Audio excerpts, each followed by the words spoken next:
구독자의 취향에 따라 재생 속도를 변경하면 더 유용하게 동영상을 시청할 수 있습니다.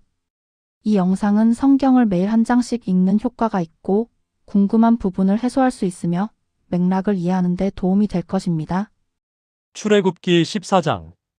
출애굽기 14장의 키워드와 그 의미는 다음과 같다. 추격의 허용, 바로의 재추격이 하나님의 계획 안에서 허용됨을 뜻한다. 구원의 표적, 홍해 사건이 여호와의 능력을 드러내는 결정적 표적임을 의미한다. 두려움과 불평, 위기 속에서 드러나는 백성의 내적 상태를 나타낸다. 완전한 단절, 애굽 세력과의 관계가 최종적으로 끊어짐을 보여준다. 대표 성경 구절은 14장 13절이다. 모세가 백성에게 이르되 너희는 두려워하지 말고 가만히 서서 오늘 주께서 너희에게 보여주실 그분의 구원을 보라. 너희가 오늘 본 이집트 사람들을 영원히 다시 보지 아니하리라. 출애굽기 14장의 맥락은 다음과 같다. 방향 전환과 바로의 마음 완악. 주께서 모세에게 말씀하여 이르시되 이스라엘 자손에게 말하여 그들이 돌이켜서 바다와 믹돌 사이의 비하이롯 앞 곧 바알스본 맞은편에 진을 치게 하라. 너희가 그것 앞에서 바닷가에 진을 칠지니 파라오가 이스라엘 자손에 대하여 말하기를 그들이 그 땅에서 얽히고 광야에 갇혔도다 하리라. 내가 파라오의 마음을 강팍하게 할 터인즉 그가 그들의 뒤를 따르리니 내가 그와 그의 온 군대로 인하여 영광을 얻고 내가 주인 줄을 이집트 사람들이 알게 하리라 하심에 그들이 그대로 행하니라. 백성이 도망한 것을 어떤 사람이 이집트 왕에게 고하매 파라오와 그의 신하들이 마음을 바꾸고 백성을 대적하며 이르되 우리가 어찌 이같이 하여 이스라엘이 우리를 섬기는 일을 그만두고 가게 하였는가 하고는 파라오가 자기 병거를 준비시키고 자기 백성을 데리고 가서 선정된 병거 600대와 이집트의 모든 병거를 취하며 또 병거마다 대장을 취하였더라. 주께서 이집트 왕 파라오의 마음을 강팍하게 하셨으므로 그가 이스라엘 자손을 추격하였으되 이스라엘 자손은 높은 손과 함께 나갔더라. 그러나 이집트 사람들이 그들을 추격하여 파라오의 모든 말과 병거와 그의 기병과 그의 군대가 바알스본 앞 비하이론 옆 바닷가에 진을 친 그들을 따라잡으니라. 하나님은 백성에게 방향을 돌려 바닷가에 진치게 하신다. 바로는 이스라엘이 광야에 갇혔다 생각하고 병거를 이끌고 추격한다. 여호와께서 바로의 마음을 완악하게 하신다. 추격의 허용에 대하여 고찰해보자. 방향 전환은 혼란이 아니라 계획이다. 바로의 완악은 하나님의 영광을 드러내기 위한 배경이 된다. 구속의 여정은 마지막 저항을 통과해야 한다. 이는 우연한 위기가 아니라 의도된 장면이다. 백성의 두려움과 모세의 선언. 파라오가 가까이 왔을 때에 이스라엘 자손이 눈을 들어보니 보라, 이집트 사람들이 자기들의 뒤를 따라 행진하더라. 이에 이스라엘 자손이 심히 두려워하여 주께 부르짖었으며 그들이 또 모세에게 이르되 이집트에 무덤이 없어서 당신이 우리를 데리고 나와 이 광야에서 죽게 하느냐? 어찌하여 당신이 우리를 이집트에서 끌고 나와 이같이 우리를 대하느냐? 우리가 이집트에서 당신에게 고한 말이 이것이 아니더냐? 이르기를 우리를 내버려 두라. 우리가 이집트 사람들을 섬기리라 하였노라. 우리가 이집트 사람들을 섬기는 것이 광야에서 죽는 것보다 나았으리라 하니라. 모세가 백성에게 이르되 너희는 두려워하지 말고 가만히 서서 오늘 주께서 너희에게 보여주실 그분의 구원을 보라. 너희가 오늘 본 이집트 사람들을 영원히 다시 보지 아니하리라. 주께서 너희를 위하여 싸우시리니 너희는 조용히 있을지니라 하니라. 백성은 애굽 군대를 보고 심히 두려워하여 원망한다. 차라리 애굽에서 섬기는 것이 낫다고 말한다. 모세는 두려워 말고 가만히 서서 구원을 보라 선언한다. 위기 속 신앙에 대하여 고찰해보자. 구속을 경험한 공동체도 위기 앞에서 과거로 돌아가고자 한다. 두려움은 기억을 왜곡한다. 그러나 구원은 인간의 행동이 아니라 하나님의 역사로 완성된다. 가만히 서라는 선언은 주권적 구원을 강조한다. 구름 기둥의 이동과 바다의 갈라짐. 주께서 모세에게 이르시되 내가 어찌하여 내게 부르짖느냐. 이스라엘 자손에게 말하여 그들이 앞으로 나가게 하되 너는 내 막대기를 들고 내 손을 바다 위로 내밀어 바다를 나누라. 이스라엘 자손이 바다 한가운데를 지나 마른 땅 위로 가리라. 보라, 나 곧 내가 이집트 사람들의 마음을 강팍하게 할 터인즉 그들이 백성을 따라가리라. 내가 파라오와 그의 모든 군대와 병거들과 기병들로 인하여 영광을 얻으리니 내가 파라오와 그의 병거들과 기병들로 인하여 영광을 얻을 때에 이집트 사람들이 내가 주인 줄을 알리라 하시니라. 이스라엘의 진영 앞에 가던 하나님의 천사가 이동하여 그들 뒤에서 가매 구름 기둥이 그들의 얼굴 앞에서 떠나가고 그들의 뒤에 서서 이집트 사람들의 진영과 이스라엘의 진영 사이에 당도하니라.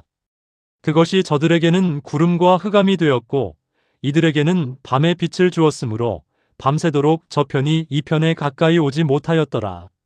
모세가 바다 위로 자기 손을 내밀매 주께서 강한 동풍으로 밤새도록 바다를 뒤로 물러가게 하시고 바다를 마른 땅이 되게 하시며 물들을 나누시니 이스라엘 자손이 바다 한가운데로 들어가 마른 땅 위로 갔고 물들은 그들의 오른쪽과 왼쪽에서 그들을 위해 벽이 되었더라.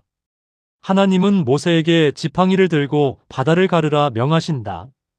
구름 기둥이 진영 뒤로 옮겨 애굽과 이스라엘 사이를 막는다. 밤새 동풍이 불어 바다가 갈라지고 이스라엘은 마른 땅으로 건넌다. 구원의 방식에 대하여 고찰해보자. 바다는 자연장벽이었으나 하나님의 명령 아래 길이 된다. 구름은 보호의 경계가 된다. 동일한 요소가 심판과 구원의 도구로 사용된다. 이는 창조 질서 위에 계신 하나님의 통치를 드러낸다. 애굽 군대의 침몰. 이집트 사람들과 파라오의 말들과 그의 병거들과 기병들이 그들을 추격하여 바다 한가운데로 들어오매 새벽 경점에 주께서 불과 구름 기둥을 통해 이집트 사람들의 군대를 보시고 이집트 사람들의 군대를 어지럽게 하시며 또 그들의 병거 바퀴를 벗기사 그들이 그것들을 몰기에 힘겹게 하시니 이에 이집트 사람들이 이르되 이스라엘의 얼굴을 피해 우리가 도망하자. 주가 이집트 사람들을 대적하여 그들을 위해 싸우느니라 하니라. 주께서 모세에게 이르시되 내 손을 바다 위로 내밀어 물들이 이집트 사람들과 그들의 병거들과 기병들 위로 다시 오게 하라 하시니 모세가 자기 손을 바다 위로 내밀매 새벽이 될 때에 바다가 자기 세력을 회복하니라. 이집트 사람들이 바다를 거슬러 도망하였으나 주께서 이집트 사람들을 바다 한가운데서 뒤엎으시매 물들이 돌아와서 병거들과 기병들을 덮되 그들의 뒤를 따라 바다로 들어간 파라오의 군대를 다 덮고 그들 가운데 하나도 남기지 아니하였더라. 그러나 이스라엘 자손은 바다 한가운데서 마른 땅 위로 걸어갔고 물들은 그들의 오른쪽과 왼쪽에서 그들을 위해 벽이 되었더라. 그날에 주께서 이같이 이스라엘을 이집트 사람들의 손에서 구원하시니 이스라엘이 바닷가에서 죽은 이집트 사람들을 보았더라. 이스라엘이 주께서 이집트 사람들에게 행하신 큰일을 보았으므로 백성이 주를 두려워하며 또 주와 그분의 종 모세를 믿었더라. 애굽 군대가 뒤따라 들어오나 여호와께서 그들의 병거 바퀴를 벗기신다. 물이 다시 합쳐져 군대가 몰수히 죽는다. 이스라엘은 애굽 사람이 바닷가에 죽어 있는 것을 본다. 백성은 여호와를 경외하며 그와 모세를 믿는다. 완전한 단절에 대하여 고찰해보자. 홍해는 경계선이 된다. 건넌 자에게는 구원의 길이었으나 추격자에게는 심판의 물이 되었다. 애굽의 군사력은 완전히 제거된다. 이는 노예 상태로의 회귀 가능성을 차단하는 사건이다. 구속은 과거 세력과의 단절을 포함한다. 14장의 시대적 배경 및 사회적 상황에 대하여 살펴보자. 애굽의 병거 군대는 당시 강력한 군사력이었다. 이를 바다에서 상실하는 것은 국가 안보의 붕괴를 의미한다. 또한 대규모 인구 이동은 생존의 불안과 공포를 동반하였다. 광야라는 낯선 공간에서 바다 앞에 선 공동체는 정치, 군사적 보호 없이 존재하는 상태였다. 그러나 사건은 군사적 승리가 아니라 하나님의 개입으로 해결된다. 14장의 구속사적 관점을 살펴보자. 출애굽기 14장은 구속사건의 절정이다. 유월절이 보호의 표적이라면 홍해는 해방의 완성이다. 물을 통과하는 장면은 심판과 구원이 동시에 나타나는 구조를 형성한다. 이는 이후 세례의 상징으로 연결되는 계시적 모형으로 이해된다. 또한 애굽 군대의 전멸은 죄의 권세와 옛 종속 체제의 단절을 상징한다. 구속은 단지 떠남이 아니라 돌아갈 길을 막는 사건이다. 14장에서 하나님의 영광이 열방 앞에 드러난다. 14장에서 가질 수 있는 질문은 어떤 것이 있을까? 왜 하나님은 방향을 돌리게 하셨는가?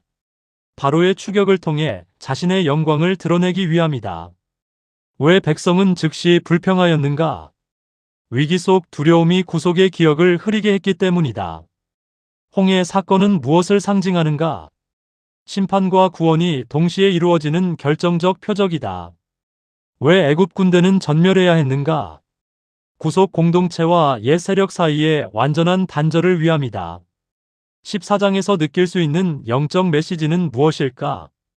구속은 마지막 저항을 통과하여 완성된다. 위기는 실패가 아니라 영광의 무대가 된다. 두려움은 과거로 돌아가게 하나 믿음은 구원의 역사를 바라보게 한다.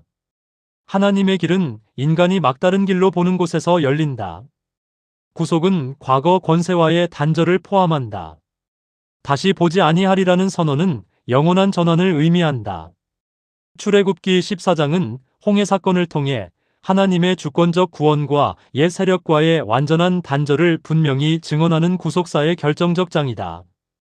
아멘. 주 예수여 속히 오시옵소서. 더 널리 알리기 위하여 구독, 좋아요를 부탁드립니다. 감사합니다.